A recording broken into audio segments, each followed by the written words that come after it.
In the quiet heart of Yumuse, a village tucked between lush green hills and the gentle hum of the river Mirioma, lived a woman that time could not defeat. Her name was Mama Nina. She was not a queen, yet strangers bowed slightly when they stood before her. She wore no riches, only simple wrappers tied twice around her waist, her head always wrapped in a scarf the color of ripe palm fruit. Her back was curved like a gentle question mark, and her eyes carried a light that made even stubborn men soften. Nobody knew exactly how old Mama Nina was. Some said she had lived long enough to see the village square turn from red earth to dusty gravel and back again. Others swore that when she spoke, it was as though the ancestors whispered through her voice. But one thing everyone knew, she was always happy. Rain or sun, bad harvest or good, funeral or festival, her smile never left her lips. It was not the fake kind that stretches across the face like poorly pounded fufu. Mama Nina's smile started from somewhere deep, like a song rising from the chest of someone who had danced through fire and lived. Children ran to her compound to play. Market women paused to greet her every morning. Men with heavy hearts came to sit under the mango tree in her yard and left with lighter shoulders. It was under that same mango tree that a young man named Ibuka came one morning, burdened with questions. Ibuka was not the type to speak too much. His words came slowly, as though he weighed each one before letting it go. But this morning, his heart was too full for silence. He found Mama Nina stirring a pot of ogbono soup on her outdoor fire. The scent of smoked fish filled the air. She looked up and smiled. Ibuka, NWAM. Come and sit. The fire is warm, and the soup is dancing. He sat quietly, watching the smoke curl upwards like gray spirits into the morning air. Then he asked, Mama Nina, how do you do it? You are always happy. People come with their problems every day, yet you carry joy like a calabash balanced perfectly on your head. Don't you ever feel pain? Mama Nina stopped stirring. Her eyes, old and deep, rested on his face. My dear, she said, her voice soft like feathers against dry skin, sit well. This question needs a story. And so, under the shade of the mango tree, with the breeze carrying the smell of pepper and smoke, Mama Nina began to tell a story she had not told in many years.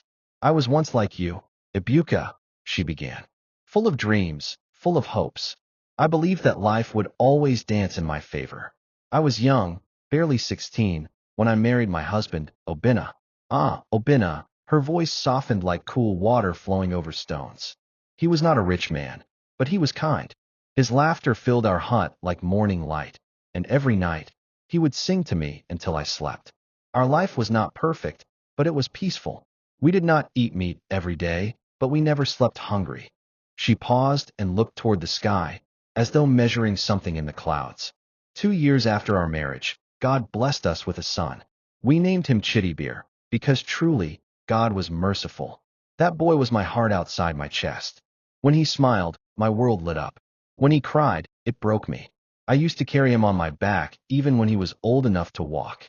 Ibuka smiled gently, but Mama Nina's voice dropped, shadowed by something heavy. Then one rainy season, Obinna fell ill. It started like ordinary malaria. He was shaking with fever, sweating like someone bathing under the sun. I took him to the herbalist first, then to the health center in the next village. We used all the money we had, and when that finished, I sold my wrappers, even the coral beads my mother gave me on my wedding day. Her hands tightened on her wrapper, her knuckles trembling. But he died, Ibuka, just like that. The man who sang me to sleep left without a sound. I buried him with my own hands. My heart was bleeding, but I had no time to cry. I had a child to care for. Ibuka looked down at his feet. A bird chirped softly above them. I told myself that I would survive for my son, she continued. But life was not finished testing me. A year later, Chittybir fell sick too. Typhoid. It came fast, like lightning in a clear sky. I ran again, back to the health center, back to the herbalist. But this time, there was no money left. I begged. I pleaded. I washed people's clothes, carried firewood, pounded yam till my hands bled. But it was not enough. He died too. My only child. My reason for breathing. A long silence settled between them. Even the wind seemed to hold its breath. Ibuka swallowed hard. Mama, how did you survive that? Mama Nina turned to him, her eyes glistening but proud. I did not survive, my son. I was broken. For many weeks, I lay on my mat and wished the earth would swallow me. I did not eat. I did not bathe. People came and went. I heard them, but I did not move. It was the same mango tree you are sitting under now that saved me. Ibuka frowned. How? One morning, I opened my eyes and looked at the branches above me. They were full of green fruit. The sun was slipping through the leaves like gold. Birds were singing. And I thought, how can the world still be beautiful after everything I have lost? Then I realized, life does not wait for your pain to finish before it moves on. If I stayed broken, I would die, and my pain would win. But if I got up and lived, even with the scar on my chest, I would win. She reached out and touched Ibuka's hand. Every morning since then, I wake up, look at the sky, and find one reason to smile. Even if it is just the wind blowing through the banana trees. Happiness, my child, is not a place we find. It is something we carry. And I carry mine like oil in a calabash. Carefully, joyfully, purposefully. Ibuka blinked back tears. And what if the worst thing happens again? She smiled, that deep, quiet smile that had become her trademark. Then I will cry. I will fall. But when the crying is done, I will get up again. Because nothing lasts forever. Not pain, not joy, not life. But while we are here, we must live for something. Me, I live for peace.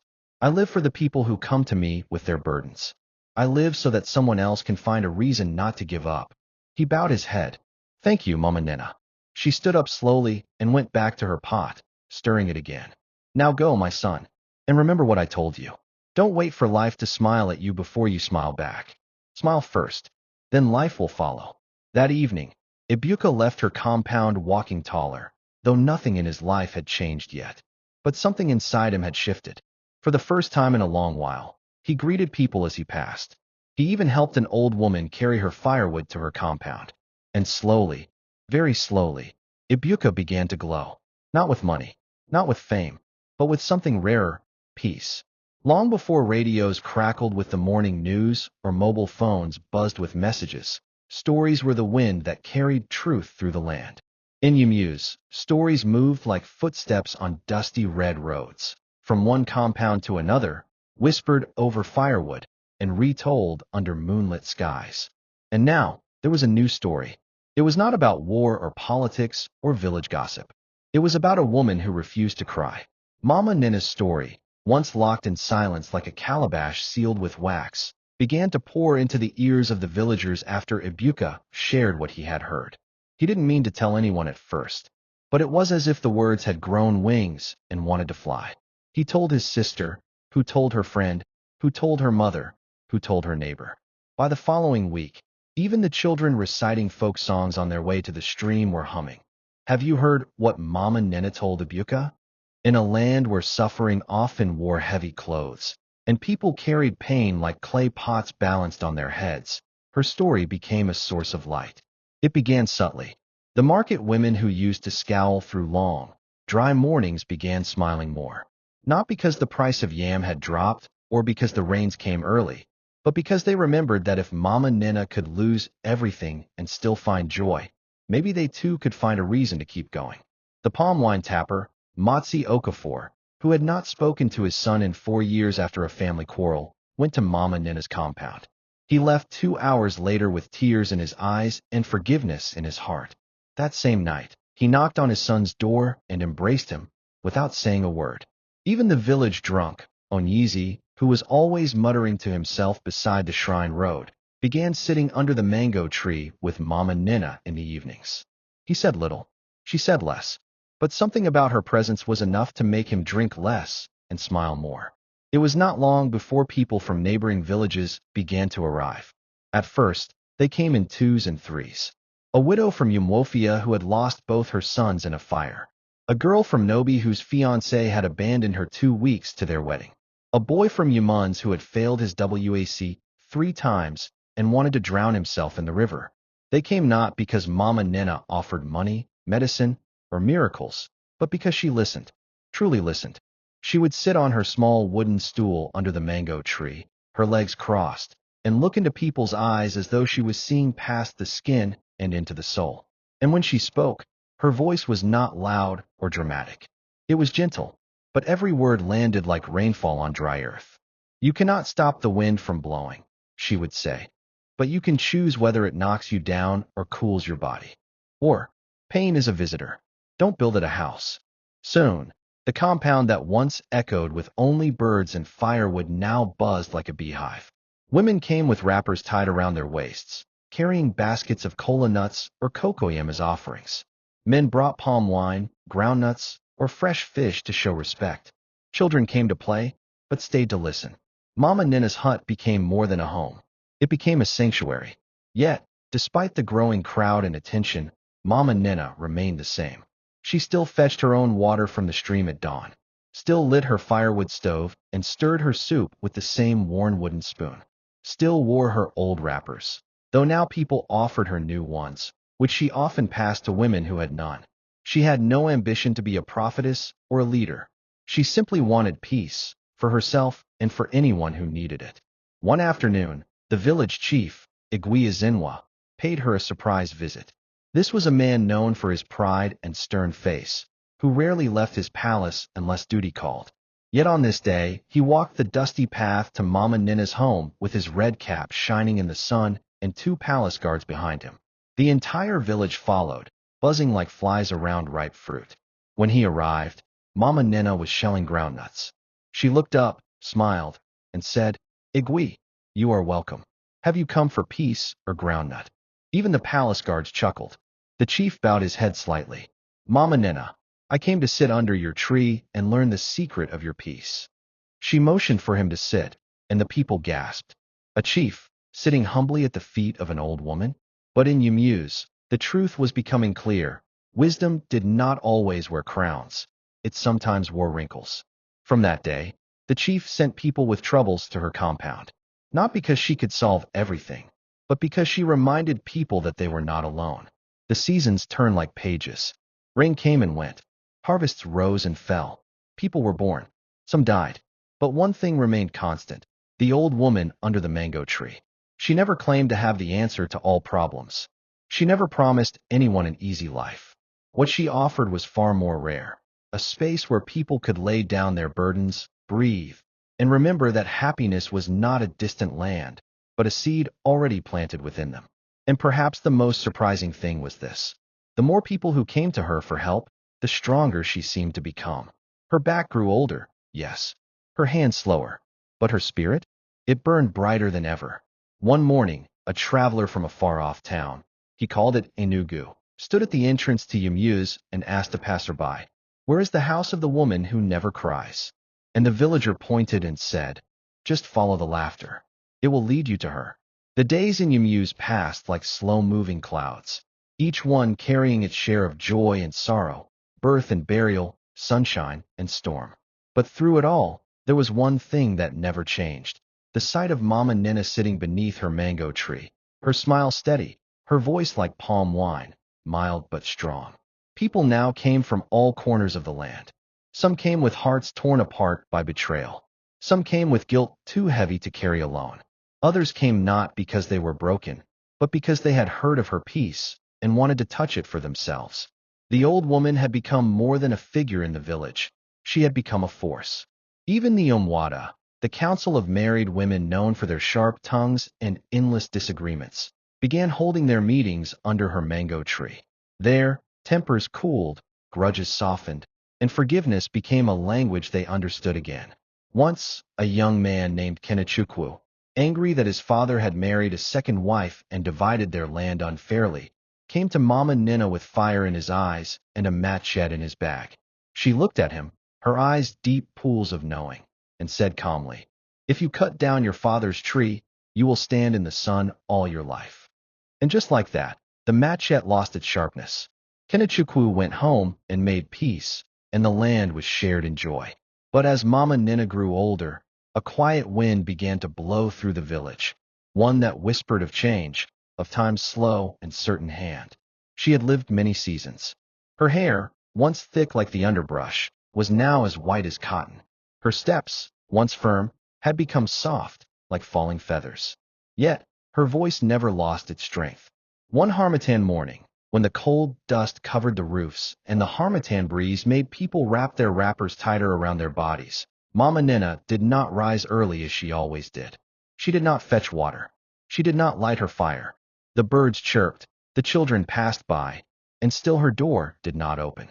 It was little Adora, the girl whose parents once almost abandoned her during a famine, who knocked first. "Mama," she called softly. No answer. She pushed the door open and found Mama Nina lying peacefully on her bamboo mat, her wrapper neatly tied, her hands resting over her chest. She had left. Just like that. No struggle. No suffering. Just silence. But not the kind of silence that frightens. It was the silence of completion. The silence of a candle that had burned all the way down. Not snuffed out, but fulfilled. The cry that rose from Yumyus that day was unlike any the village had ever known. It was not the scream of pain, but the cry of reverence, of gratitude, of loss so deep it could only be measured by the size of the love. People came from villages beyond the rivers and mountains. Young men who had once been thieves came back as honorable men to dig her grave. Women who once hated each other embraced in her compound. People gave generously, not because they were told to, but because they wanted to honor the woman who had given everything. The Igui declared 7 days of mourning, not just because she had died, but because of how she had lived. On the 7th day, they buried Mama Nina beneath her favorite mango tree. There was no gold coffin, no loud music, just the village, her tree, and the voices of those she had touched. The Igui himself stood and said, "When a warrior dies, the drums speak. But when a wise woman dies, the trees weep." Today, Yumyus has lost its light, but we will not be lost, because she has lit a flame in every one of us. Then he placed a single kola nut on her grave and bowed his head. As the villagers dispersed, a gentle wind blew through the leaves, and a mango dropped from the tree, landing softly on the earth above her. Years passed. Children who had once sat at her feet grew into parents. The mango tree grew thicker, broader, its shade now larger than it had ever been in her lifetime. They called it Uben Nina, Nina's tree. Young people still gathered there. Elders still pointed to the ground and told the story of the woman who refused to cry, of the woman who turned grief into wisdom, of the woman who turned a village into a family. And sometimes, when the wind blew a certain way through the leaves, people said they could still hear her voice. Happiness is not a place. It is what you carry. Pain is a visitor. Do not build it a house. Look to the sky. Smile first. Life will follow.